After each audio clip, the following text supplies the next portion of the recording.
이 시간 거절감의 상처는 치유될 수 있다. 거절감의 상처는 치유될 수 있다 라는 제목으로 하나님의 말씀을 증거합니다. 오늘도 여러분의 가정 위에 주의 은혜와 긍휼이 넘쳐나기를 주님의 이름으로 축복합니다. 우리는 주일을 보내며 동시에 구정 명절을 보내고 있습니다. 가족들이 함께 모여서 떡국도 먹고 덕담도 나누었죠. 가족들이 모여서 수많은 이야기의 꽃을 피우며 즐거운 시간을 보냈습니다. 오늘 이 자리에 영적인 가족된 나눔교회 모든 성도들이 모여서 함께 주의 이름으로 덕담을 나누고 축복을 전할 수 있기를 바랍니다. 이 구정 명절에 제가 여러분들에게 드릴 수 있는 덕담은 하나님의 말씀인 것 같아요. 그래서 저는 하나님의 말씀으로 여러분들을 축복하며 여러분과 함께 은혜를 나누고자 합니다. 제가 드리고자 하는 덕담은 민수기 6장 24절부터 27절까지입니다. 민수기 6장 24절부터 27절 말씀 함께 읽도록 합니다. 시작. 여호와는 내게 복을 주시고 너를 지키시기를 원하며 여호와는 그 얼굴을 내게 비추사 은혜 베푸시기를 원하며 여호와는 그 얼굴을 내게로 향하여 드사 평강 주시기를 원하노라 할지니라. 그들은 이같이 내 이름으로 이스라엘 자손에게 축복할지니 내가 그들에게 복을 주리라. 아멘. 우리에게 복 주시는 분은 여호와 하나님이십니다. 여호와 하나님만이 우리에게 복을 주시는 분이신 것이죠. 여호와께서 우리에게 복 주시는데 우리에게만 아니라 우리의 자손 만대까지 복과 은혜를 베풀어 주시는 것이죠. 여호와 하나님의 복은 연속성이 있고 영원성이 있어요. 영원히 복을 주시고 또 우리에게 계속해서 복을 주신다는 거죠. 오늘 이 구정 명절에 여러분의 가정 위에 여호와 하나님이 주시는 그 영원한 복, 연속적인 복이 넘쳐날 수 있기를 간절히 축원합니다. 명절에 온 가족들이 모여서 기뻐할 수만 있으면 얼마나 좋겠어요. 그런데 안타깝게도 기뻐하지 아니하고 가족끼리 함께 모일 수 없는 그런 가족들도 있다는 것이죠. 명절만 되면 아파하고 슬퍼하는 가족들이 있어요. 저는 그런 분들을 만나고 왔어요. 부모의 편애 때문에 자녀들이 상처받아서 모이려고 하진 않아요. 어린 시절에 그 부모에게 받은 상처들이 있잖아요. 그 상처에서 헤어나오지 못해서 명절임에도 불구하고 가족과 함께 기뻐하지 못하는 가정들이 있다는 거죠. 현대인들의 만성적인 질병 중에 하나가 바로 거절감이라는 상처라는 겁니다. 거절감이라는 상처가 누구에게나 다 아킬레스건이 될 때가 있다는 것이죠. 부모에게 상처받은 자녀들은 명절에 부모를 찾지 못해요. 형제에게 상처받은 그런 가정들은 명절에 모이지 않아요. 왜냐하면 부모에게 나가면 나에게 상처를 준 형제들을 만나야 하기 때문에, 그래서 의도적으로 회피하려고 하는 거예요. 부모가 형에게 많은 유산을 물려주었어요. 그런데 동생은 부모에게 유산을 받지 못하는 거예요. 그러니 동생 입장에서 얼마나 부모에 대한 아픔과 상처가 있겠어요. 부모를 보려고 하지 않아요. 명절에 부모를 찾아가지 않는 그런 가정들이 있다는 거예요. 제가 아는 한 가정이 있어요. 부모님이 서천하시며 형에게 모든 재산을 다 물려준 거예요. 그러면서 형에게 말한 거예요. 네가 동생에게도 필요할 때 나눠줘라. 근데 형이 동생에게 나눠주겠어요? 나눠주지 않잖아요. 그래서 이 동생이 엄청난 상처를 받고 형을 찾아가는 거예요. 명절만 되면 부모가 물려준 재산 중에 그 유산 중 일부를 나에게 좀 주세요. 형은 계속 거절하는 거예요. 나중에 이 동생이 교회까지 찾아온 거예요. 교회까지 찾아와서 프랜카드를 붙여버린 거예요. 우리 형이 부모님께 물려받은 유산 중 일부를 나에게 주지 않습니다. 이런 사람이 무슨 교회 중직자입니까? 이런 사람을 교회에서 파면시키세요 이러면서 막 교회를 시끄럽게 만드는 경우가 있었다. 이것이 바로 부모가 자녀에게 준 그 거절감이라는 상처 때문입니다. 부모가 자녀에게 준 그 상처로 인해 자녀들이 하나 되고 연합하지 못하게 되어진다는 것이죠. 형제끼리 유산 문제를 싸우며 완전히 갈라서 버립니다. 원수가 되어집니다. 몇십억 있으면 형제가 과연 우애할 수 있을까요? 몇십억 있으면 형제가 하나 될 수 있을까요? 과연 이것이 돈의 문제일까요? 우리가 한번 생각해 보세요. 기뻐하며 살기도 짧은 인생인데 왜 이렇게 원수처럼 서로 으르렁대리며 으르렁거리며 살아가고 있습니까? 가족들을 만나면 마음이 따뜻해야 되는데 더 마음이 아픈 거예요. 사람은 머리로 살지 않고 가슴으로 산다고 하잖아요. 가슴이 따뜻해야 되는데 형제 만나면 가슴이 괴로운 거예요. 어린 시절 나에게 준 상처 때문에 막 괴로워하고 고뇌하는 거예요. 행복과 불행을 결정하는 것은 마음이라고 하잖아요. 마음이 편하면 행복한데 형제를 만나면 행복하지 않은 거예요. 저는 형과 동생이 치열하게 싸우고 갈라서 버린 그런 가족들도 만났어요. 형과 동생이 이야기를 하지 않는 거예요. 서로 막 어릴 때 치고받고 싸우고 막 서로 경쟁하고 시기하고 질투하는 것으로 인해서 서로 하나 되지 못하게 되었습니다. 가정의 불화, 가정이 하나 되지 못하게 하는 원인은 바로 거절감, 상처 때문이 아닌가 생각해 봅니다. 저는 노방전도를 자주 합니다. 그러니까 노방전도를 하면은 엄청난 거절감이라는 상처를 받아요. 노방전도는 저에게 많은 거절감이라는 상처를 주었어요. 물론 이제 그것을 다 뛰어넘었죠. 예. 처음엔 엄청난 그 상처들이 있었지만 이미 다 단련이 돼서 이제는 다 초월해 버렸어요. 처음에 누구를 만나서 복음을 전하고자 다가가면요 거부하는 거예요. 받아들이려고 하잖아요. 그러면 처음에는 그게 가슴 아파요. 그런데 나중에는 그게 상처가 아니라 상대방을 향한 불쌍 여김으로 바뀌게 됩니다. 상대방이 불쌍해지는 거예요. 예수를 알지 못하고 복음을 받아들이지 못하는 첫사람을 바라보면서 가슴 아파지는 거예요. 그리고 그 사람을 위해도 기도하게 되어집니다. 영업사원은 거절감의 상처를 뛰어넘잖아요. 영업사원이 누구랑 만나서 자기의 물건을 파는데 거절감을 가지고 있으면 물건을 팔 수 있을까요? 못 팔아요. 영업사원은 거절감의 상처를 뛰어넘어야 돼요. 그래야지 모르는 사람에게 다가가 물건을 팔고 자신의 물건을 피할할 수 있는 것이죠. 이 거절감이 우리 안에 쓴뿌리가 되어집니다. 혹시 여러분 안에 이런 거절감의 상처들이 있으신가요? 그것들이 내 안에 쓴뿌리가 돼서 계속 그것이 나를 괴롭힐 때가 있다. 거절감은 어린 시절에 더 많이 나타납니다. 아이들이 부모로부터 용납받지 못해요. 부모가 주는 그 말과 행동으로 인해 상처를 받아요. 어떤 경우는 언어적으로 신체적으로 학대를 받고 가슴 아파하는 경우가 있다. 제가 유튜브에서 어떤 영상을 봤어요.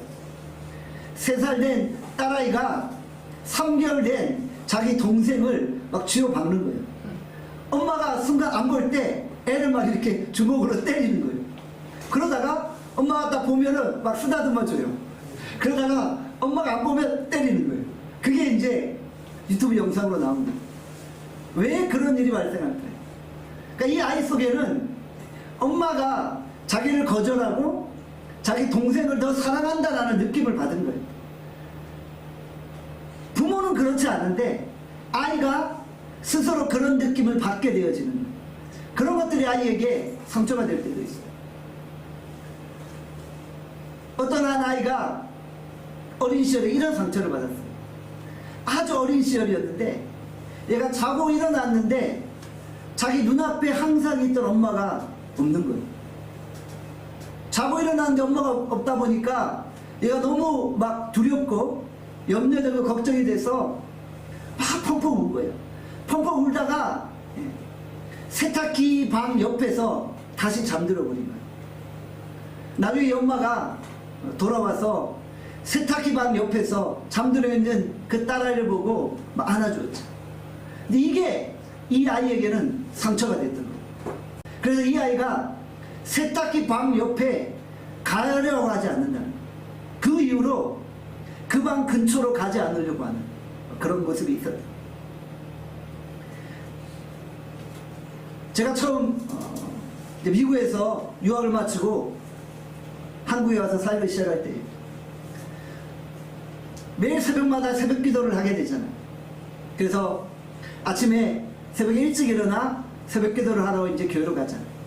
그 교회에서 새벽 기도를 마치고 집으로 돌아왔는데 저희 딸아이가 엘리베이터 앞에서 이렇게 저희를 기다리고 있는 거예요. 저와 제 아들을 기다리고 있는 거예요. 제가 깜짝 놀랐어요. 얘가 분명히 잘 자고 있었어요. 자기 방에서. 그러니까 우리는 그냥 새벽부터 빨리 갔다 돌아오면은 되는 상황이었어요. 그런데 얘가 어떻게 자다가 깬 거예요. 그래서 딱 보니까 엄마 아빠가 없는 거예요. 그러니까 엄마 아빠가 날 버렸나?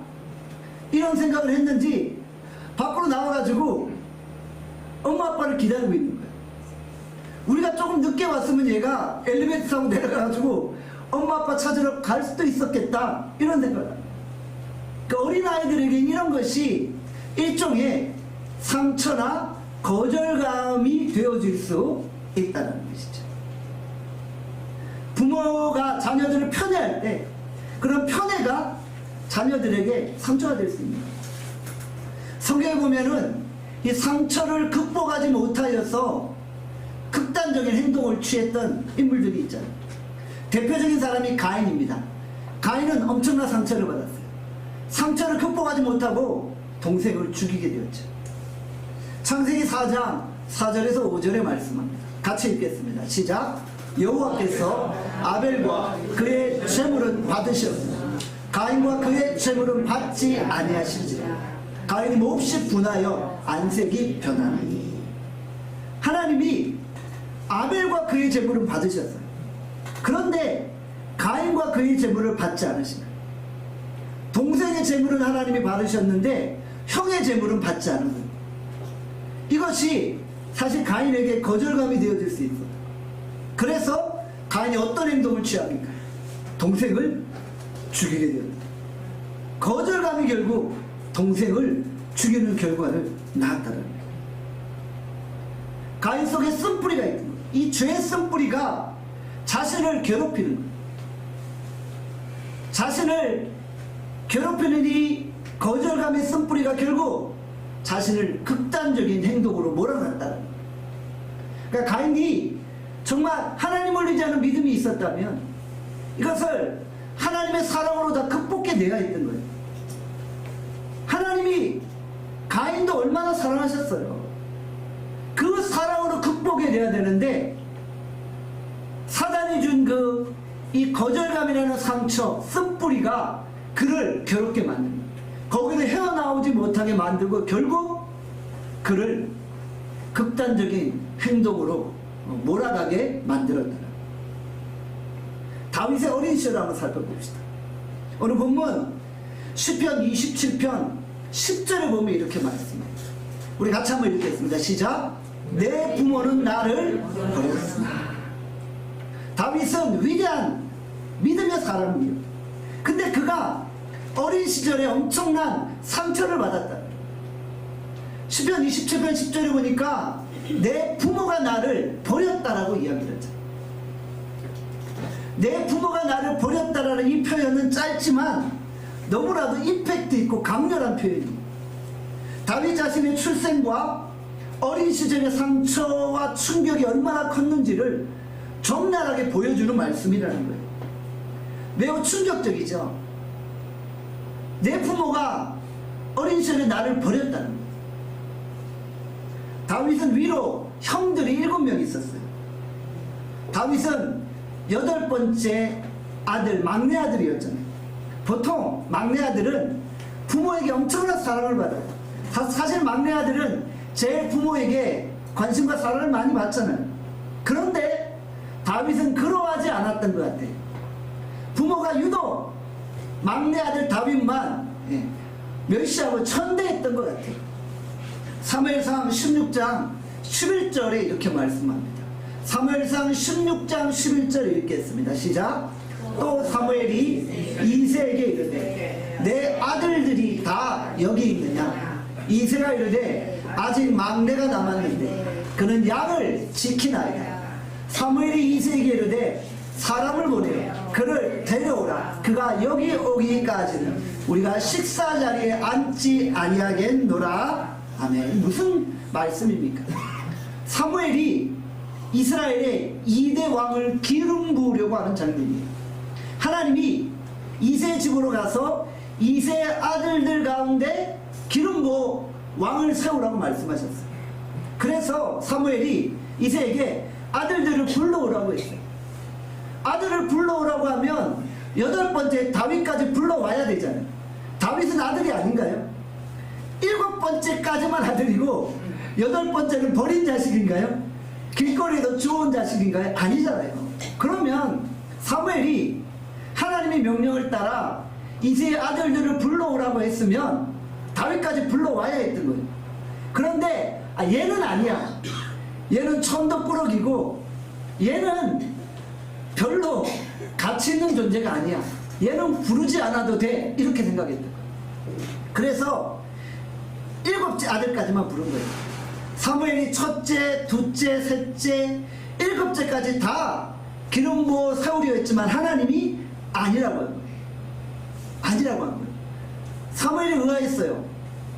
아니 아들이 다 왔는데 하나님 누구에게 기름 부어야 합니까? 그래서 이새에게 묻잖아요. 이새요, 아들이 또 있습니까? 아, 하나 더 있긴 한데 그가 지금 들에서 양을 치고 있습니다. 그가 들에서 양을 치고 있는 보잘것없는 존재라 볼 필요가 없습니다. 그때 사무엘이 뭐라고 해요? 빨리 그를 데리고 오라.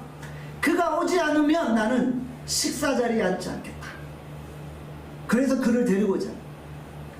그를 보자마자 사무엘이 뭐라고 해요? 하나님의 마음이 합한 자. 하나님이 그를 기름 부어 이스라엘의 2대 왕으로 세우라고 말씀하셨다는 거예요. 다윗은 어릴 때부터 홀로 들판에서 양을 쳤어요. 형들이 집에 있을 때 다윗은 혼자 허드렛 일을 하며 양을 치고 있었던 거예요. 혼자 빈들에서 양머리를 한다는 거 얼마나 외롭고 쓸쓸한 일이에요. 중노동이나 마찬가지예요. 이스라엘의 광야 지역은 낮과 밤이 일교차가 엄청 크잖아요. 양을 치다 보면 들판에서 밤을 새워야 할 때도 있어요. 양들이 풀을 좋아하잖아요. 이스라엘의 광야지대에 풀이 많이 있겠어요? 많이 없잖아요. 그러니까 풀을 찾으러 한번 들판으로 나가다 보면 하루 이틀씩 들판에 거하여서 풀을 먹이고 돌아와야 할 때도 있었다. 그런 가장 척박하고 가장 고통스러운 환경 속에서 다윗은 홀로 양을 치는 일을 감당했다.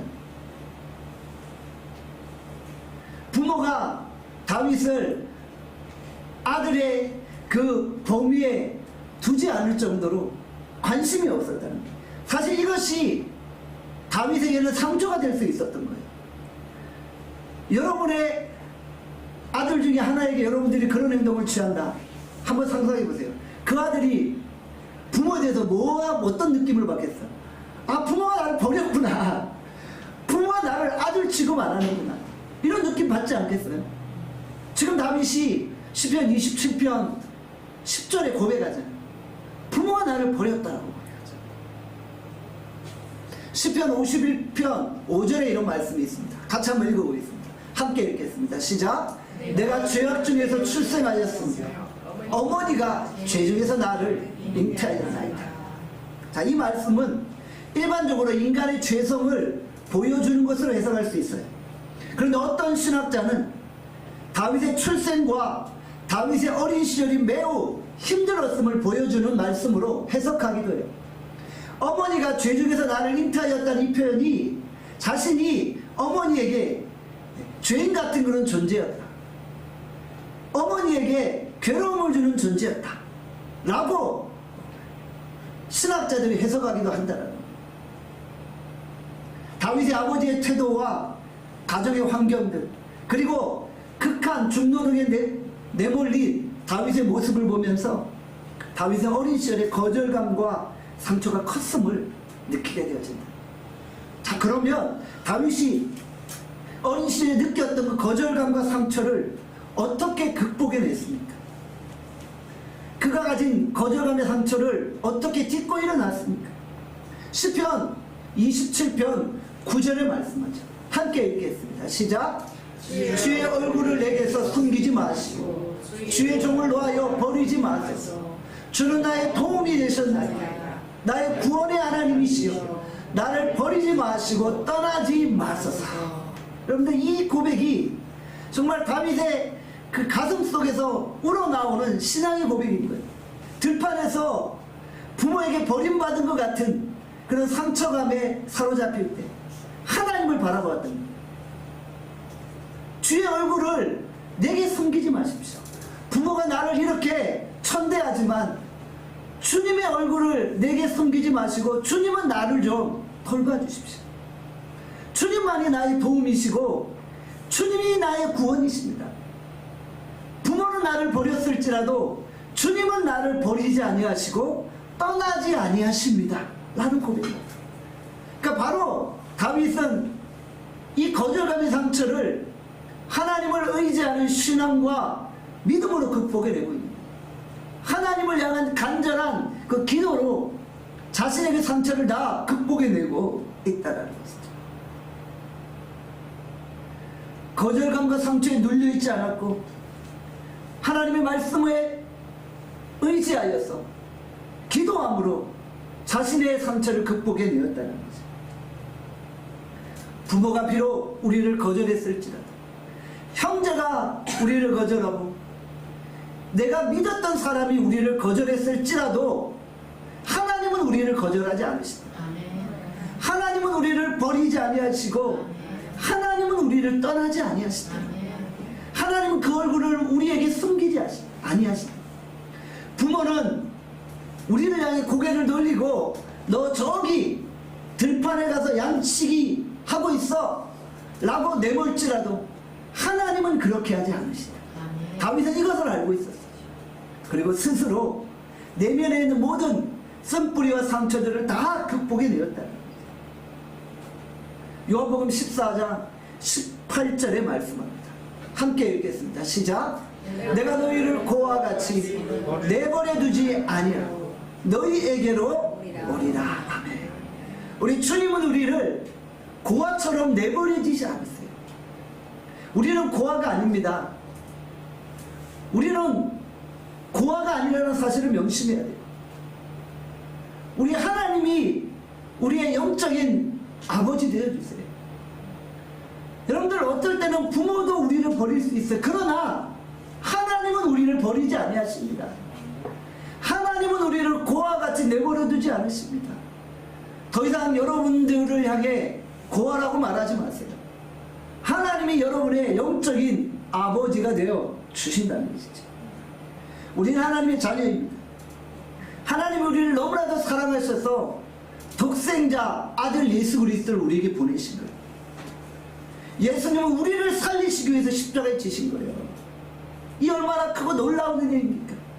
자신의 몸을 다 내어주시기까지 우리를 사랑하셨어요. 그러며 내가 너를 고아처럼 홀로 두지 않겠다고 했어요. 네가 가장 힘들고 네가 가장 어렵고 네가 가장 괴로울 때 내가 너와 함께 하겠다고 우리 주님이 말씀하셨다는 거예요. 예수님은 자신의 몸을 내어주시기까지 우리를 사랑하셨다는 거예요. 저는 예수님의 탄생을 보며 이런 생각을 했어요. 우리 예수님도 엄청난 거절감의 상처를 받으셨겠다, 이런 생각을 해요. 예수님이 마리아 뱃속에서 태아로 있을 때 거절감을 당하셨죠. 마리아가 여관마다 찾아다니며 빈방 있어요, 빈방 있어요 할 때 여관 주인이 뭐라고 했어요? 빈방 없습니다. 빈방 없어요. 거절감이에요. 이게 태아가 태어나기도 전에 사람들로 하여금 거절감을 당하게 되었다는 이 예수님의 거절감, 그것뿐입니까? 다른 태아들은, 다른 자녀들은 그래도 말구유에서 태어나지는 않잖아요. 부모가 자녀를 잉태하고 자녀를 출산할 때 말구유, 짐승엽을 통해서 낳지는 않잖아요. 예수님은 말구유에서 낳으시면서 엄청난 거절감을 느끼시다. 그리고 바리새인과 서기관들에게 모욕을 당하며 거절감을 느끼셨죠. 예수님의 거절감의 극치는 무엇입니까? 바로 십자가의 죽으심입니다. 예수님이 십자가에 죽으시면서 모든 사람에게 거절감을 느끼셨고, 심지어는 그 순간 하나님도 그 아들 예수 그리스도를 거절하셨어요. 그 예수님의 거절감의 극치는 바로 하나님조차도 그 순간 예수님의 기도를 거절하셨다. 그래서 예수님이 마지막 순간 뭐라고 말씀하셨어요? 나의 하나님, 나의 하나님, 어찌하여 나를 버리시나이까? 엘리 엘리 라마 사박다니 라고 외치셨잖아요. 하나님마저도 자신을 거절하신다는 거절감으로 인해 고통당하는 순간입니다. 그러니까 왜 예수님이 왜 태아 때부터 빈방 있습니까? 라는 소리를 들으면 거절당하셨어요. 왜 예수님이 십자가에서 거절당함의 극치를 경험하셨습니까? 바로 우리를 거절감으로부터, 우리를 거절감의 상처로부터 자유케 하시기 위해서 예수님이 친히 먼저 거절감을 당하신 거예요. 내가 채찍에 맞음으로 너희가 나음을 입었도다. 내가 거절감의 상처를 다 받음으로 너희들이 거절감의 상처로부터 자유케 될 것이다 라고 말씀하신 거예요. 예수님은 거절감의 극치를 다 경험하신 거예요. 여기 계신 분들 중에 예수님처럼 거절당하신 분은 없잖아요. 제가 노방전도 하면서 거절 좀 당해봤어요. 근데 예수님만큼은 아니에요. 비교가 되겠어요? 예수님이 당하신 거절감과 비교할 수 없어요. 그러니까 우리가 그 예수님의 거절당하심을 생각하면서 내 안에 있는 쓴뿌리, 거절당함, 상처 다 치유받고 회복되어지는 거예요. 왜 우리가 여전히 거절감이라는 상처로 인해 힘들어합니까? 왜 우리가 여전히 부모로부터, 형제로부터 당하는 거절감으로 인해 우울해합니까? 우리가 예수님을 생각하며 다 떨쳐버려야 되는 거예요. 예수님이 내 안에 있는 거절감의 상처를 다 치유해 주셨어요. 이제 우리가 이 명절에 나에게 상처를 주었던 가족과 연합할 수 있는 거예요. 다시금 모일 수 있는 거예요. 내 안에 예수님의 능력으로 말미암은 치유가 먼저 일어나는 거예요. 그리고 우리가 함께 가족들이 모여 주의 은혜를 나누게 됩니다. 백화점에 가면 물건들을 진열해 놓았잖아요. 이 물건이 얼마인지 보기 위해서 태그를 보잖아요. 태그에 보면 물건 값이 매겨져 있잖아요. 여러분들은 값으로 매긴다면 얼마입니까? 여러분의 목 뒤에 태그가 붙어 있어요. 그러면 여러분들의 태그에 가격이 얼마로 매겨져 있을까요? 바로 예수님의 핏값입니다. 예수님의 핏값이에요. 예수님의 핏값을 돈으로 환산할 수 있을까요? 환산할 수 없어요. 여러분들 한 사람 한 사람은 그만큼 고귀한 존재들이라는 거예요. 여러분들 우리가 거절감의 상처에 눌려있는 것이 아니라 예수님의 핏값으로 우리를 사셨음을 기억하며 주님의 그 시각으로 우리를 바라보는 거예요. 우리는 돈으로서 환산할 수 없는 너무나도 아름답고 가치 있고 존귀한 존재라는 거예요. 주님의 눈으로 바라볼 때 우리는 엄청나게 대단한 존재라는 거예요. 이런 찬양이 있죠. 당신은 사랑받기 위해 태어난 사람, 당신의 삶 속에서 그 사랑 받고 있지요. 여러분 이 찬양 아시죠? 당신은 사랑받기 위해 태어난 존재예요. 어떤 거절감과 어떤 상처가 있을지라도 우리는 주님의 사랑을 무한하게 받고 있는 존재라는 거예요. 우리가 이 땅에 존재함으로 인하여 하나님이 너무나도 기뻐하신다는 거예요. 오늘 우리가 이 기쁨과 주님 안에서의 감격을 경험하는 거예요. 우리는 사랑받기 위해 태어난 존재라는 것을 잊지 말아야 합니다. 부모가 우리를 버릴 수 있어요. 다윗처럼 부모에게 버림받을 수 있어요. 그러나 하나님은 우리를 버리지 않으십니다. 하나님은 우리를 고와 같이 내버려 두지 않으시는 거예요. 마귀는 자꾸 우리의 상처를 드러내게 해요. 거절감의 상처를 불쑥불쑥 튀어나오게 만드는 거예요. 왜냐하면 상처가 드러나야지 내가 막 괴롭고 힘들고 대인관계가 다 무너지고 혼자 고립되어지고 막 혼자 심지어는 막 자살할 생각까지 하는 거예요. 명절에 다른 가정들은 다 3, 4모 가족끼리 모여 즐거운 시간을 보내는데 나는 뭐야? 나는 어린 시절부터 부모에게 이런 거절감과 이런 상처를 받았어. 그러면 명절만 되면 우울하고 괴롭고 사람들과 만나기가 싫어지는 이런 상황이 발생하는 거예요. 왜 이런 일이 발생합니까? 사단이 우리에게 거절감의 상처를 계속 부추기게 만들어요. 우울하게 만들고 분노하게 만드는 거예요. 나는 사랑받지 못한 존재고 나는 쓸모없는 존재고 나는 필요없는 존재라는 생각을 주입시켜버리는 거예요. 여러분들 그런 상처로부터 이제 자유케 되시길 바랍니다.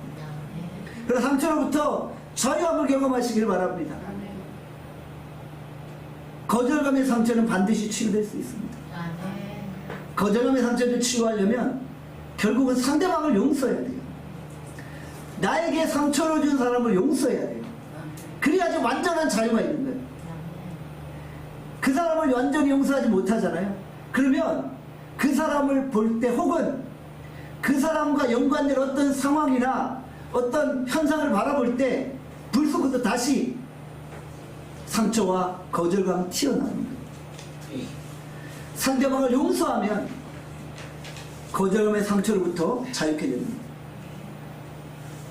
마태복음 18장 21절에서 22절에 이렇게 말씀합니다. 같이 읽겠습니다. 시작. 그때 베드로가 나와 이르되 주여 형제가 내게 죄를 범하면 몇 번이나 용서하여 주리까? 7번까지 하오리까? 예수께서 이르시되 내게 이르노니 7번뿐 아니라 7번을 70번까지라도 할지니라. 아멘. 무슨 말씀? 나에게 거절감을 준 상처가 있습니까? 나에게 거절감을 준 상대방이 누구입니까? 그 사람 때문에 거절감으로 눌려있지 마시고 그 사람을 용서하라는 거예요. 몇 번 용서해야 됩니까? 7번 용서한다고 되나요? 아니라는 거예요. 7번씩 70번이라도 용서하라는 거예요. 이 말씀은 숫자로 몇 번 용서하라는 그런 말씀이 아니라 그 사람을 완전히 용서해 주라는 거예요. 그 사람이 어떤 거절감의 상처를 주었어도 다 용서해 주라는 거예요. 그게 나에게 유익하다는 거예요. 그게 내가 사는 일이라는 거예요. 여러분들 우리가 그 사람을 용서하지 않잖아요. 그럼 내가 불행해지는 거예요. 내가 살기 위해서 그 사람을 용서하는 거예요. 저도 지금까지 목회사역을 하면서 저에게 상처를 줬던 분들이 있어요. 그런데 제가 그 사람 때문에 여전히 힘들어한다면 목회가 되겠어요? 그 사람하고 비슷한 사람이 나타나면은 갑자기 설교하다가 갑자기 막 인상을 쓰기 시작해요. 막 괴로워하기 시작해요. 그러니까 되겠어요? 그 사람하고 뭐 비슷한 옷을 입은 사람이 나타났어. 그 사람하고 비슷한 행동을 하는 사람이 나타났어. 그러면 내가 괴로워해서 목회가 되겠어요? 안 되잖아. 여러분들 여러분이 가지고 있는 그 트러블을 다 극복해내야 되는 거예요. 그래야지 내가 사는 거예요. 언제까지 그냥 피하기만 할 겁니까? 도피한다고 되나요? 도피하면 그 사람보다 더한 사람이 내 앞에 나타나요. 왜요? 주님이 그 사람을 통해 나를 만드시려고 하기 때문에. 여러분, 피한다고 되나요? 피하면 주님이 더 독한 것 만나게 하시는 거예요. 왜요? 결국 그 사람을 통해 나를 만드시려고 하는 거예요. 나를 훈련하시려고 하는 거예요. 우리가 주의 말씀에 순종하는 것입니다. 의지적으로 안 될 수 있어요. 저 사람 어떻게 용서할 수 있습니까? 마음으로는 안 돼요. 그럴 때는 의지적으로 결단하는 거예요. 내가 저 사람 용서해야 된다. 주의 말씀이니까 내가 말씀에 순종한다 라고 고백하면서 의지적으로 결단하는 거예요. 용서는 나 때문에 하는 것입니다. 내가 살기 위해서 하는 것입니다. 요셉을 보세요. 요셉은 정말 어린 시절에 삼천투성이었잖아요. 사실 그 어린 나이에 자기가 그렇게 좋아하는 형들이 자기를 노예로 팔아버렸어요. 야, 이 배신감 엄청났겠죠. 형들 도시락 주려고 왔더니 형들이 갑자기 자기를 구덩이에 집어넣어서 죽이려고 하는 거예요. 그러다가 여차저차해서 노예로 팔아버렸어요. 어린 시절 그 상처가 엄청났겠죠. 여러분들, 그런데 요셉이 나중에 형제를 바라보며 뭐라고 말합니까? 형제를 다 용서해버리잖아요. 그 용서가 과연 자신의 의지로 되었을까요? 아니요. 그것은 자신의 의지로 되어지는 게 아니에요. 하나님이 그 요셉을 통해 성령으로 강력하게 기름 부어 주셨기에 가능했던 거예요. 말씀 한번 볼까요? 창세기 45장 5절입니다. 같이 읽겠습니다. 시작. 당신들이 나를 이곳에 팔았다고 해서 근심하지 마소서. 한탄하지 마소서. 하나님이 생명을 구원하시려고 나를 당신들보다 먼저 보내셨나이다. 그럼 이것이 다윗의 고백, 이것이 요셉의 고백이에요. 이것이 요셉이 자신이 가지고 있는 거절감의 상처를 극복해낸 비결이었던 거예요. 하나님을 바라본 거예요. 당신들이 나를 판 것 같지만 사실 그 배후에 하나님이 역사하셨다는 거예요. 하나님이 우리 가족들을 이 기근으로부터 구원하시려고 나를 먼저 보내시고 여러분들 이곳으로 인도하셨다는 거예요. 여러분들, 이 정도 하나님을 신뢰하니까 상처로부터 자유케 되어집니다. 왜 요셉에게 트라우마가 없겠어요? 그러나 하나님의 말씀을 붙들고 하나님의 주권을 의지하며 자신이 가지고 있는 트라우마를 다 극복해낸다. 명절에 우리가 가족들을 바라보며 독을 품지 않기를 바랍니다. 우리가 형제 자매를 바라보며 자꾸 어린 시절 이야기하지 마세요. 언니 어린 시절에 나 이렇게 괴롭혔지. 자꾸 그런 이야기 하지 마세요. 왜 입니다. 치유받았는데 왜 자꾸 그런 얘기를 떡 꺼내요. 싸우지 않은 거예요. 여러분들, 정말 이제 주안에서 여러분의 가족들이 평화하고 화목하기를 바랍니다. 우리가 지난주일까지 복음의 절대 가치를 살펴보았죠. 오늘은 구정 명절이라 또 우리가 이 시편 말씀을 살펴보고 다음 주에 다시 복음의 절대 가치를 살펴보고, 이 명절에 여러분의 가족이 정말 화목하고 평안하기를 원합니다. 우리 주님이 우리에게 뭐라고 말씀하셨어요? 형제와 화목하지 못한 부분이 있으면 예배 드리기 전에, 예물 드리기 전에 먼저 형제가 화목하고 오라고 말씀하셨잖아요. 마태복음 5장 23절 24절 함께 읽도록 합니다. 함께 읽겠습니다. 시작. 그러므로 예물을 제단에 드리려다 거기서 내 형제에게 원망들을 말한 일이 있는 것이 생각나고 예물을 제단 앞에 두고 먼저 가서 형제와 화목하고 그 후에 와서 예물을 드리라. 명절에 가족들과 화해하지 못했다면 예배 드리기 전에 먼저 가서 화해하시고 오셔서 예배 드리세요. 어제 다 화해하셨죠? 어제 다 회복하고 오셨죠? 만약 회복 안 하셨으면 오늘 주께서 이 예배를 받지 않으신다면 두렵잖아요. 우리 주님이 우리를 보고 계십니다. 상대방을 향한 분노와 쓴뿌리를 가지고 예배 드리는 것, 그것은 하나님이 기뻐하시는 게 아니라는, 우리가 정말 감격적인 예배를 하나님 앞에 올려드리기 원합니다. 정말 하나님이 내 상처를 다 치유하셔서 내가 주 안에 정말 자유함으로 하나님 앞에 예배를 드립니다. 이것이 그 말씀의 능력이고 이것이 은혜의 능력이구나라는 것을 체험하는 거예요. 세상 부모도 자녀를 버릴 수 있어요. 그러나 하나님은 결코 버리지 아니하신다. 주님이 왜 우리를 십자가에 지셨습니까? 우리를 살리시고 우리를 구원하시기 위해서입니다. 독생자까지 아끼지 않으려고 주신 그 예수 그리스도, 나를 사랑하시되 끝까지 사랑하시는 예수 그리스도, 우리가 바라보며 걸어갑시다. 주님이 나를 이 가정으로 보내신 거예요. 주님이 이런 환경 속으로 나를 보내신 거예요. 우리가 요셉처럼 이런 고백을 하는 거예요. 아, 하나님이 나를 이 가정으로 보내셨구나, 이런 환경으로 보내셨구나. 그래서 내가 이런 가정에 태어난 것으로 인해 거절감의 상처를 느끼는 것이 아니라 하나님이 나를 보내셨기에 어떤 하나님의 뜻을 이루어야 하나, 이것을 가지고 우리가 판단하고 기도하는 것입니다. 구종 명절에 무너진 가정들이 아주 회복되기를 원합니다. 가족들이 주 안에서 용서하고 협력하고 하나 되기를 바랍니다. 여러분 안에 있는 거절감의 상처가 치유되어지기를 주의 이름으로 축원합니다. 기도하겠습니다. 사랑의 하나님, 오늘 우리가 구종 명절을 맞이하여서 이렇게 함께 모여 예배드립니다. 하나님, 우리가 어린 시절부터 지금까지 가족들로부터 부모로부터 받은 거절감의 상처가 있습니다. 주님, 이 시간 성령께서 어루만지셔서 우리의 상처를 치유하여 주십니다.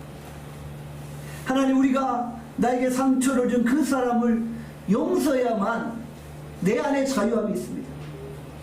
상대방을 용서하는 것은 상대방을 위한 일이 아니라 나를 위한 일입니다. 주께서 나를 만드시고 훈련하시고자 여기까지 인도하신 것입니다.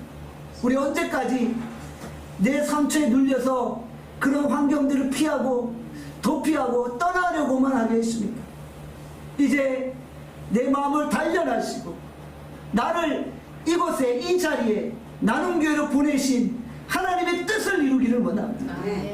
하나님이 나를 이곳에 보내셔서 나를 만드시고 나를 연단하시고 나를 강하게 하신다는 사실을 잊지 않게 알려주시오. 하나님, 내 안에 있는 거절감의 상처를 치유하여 주셔서 내가 정말 하나님의 사람으로 또 온전하게 주의를 감당케 하여 주시기를 간절히 소원하옵고 예수 그리스도의 이름으로 기도합니다. 아멘.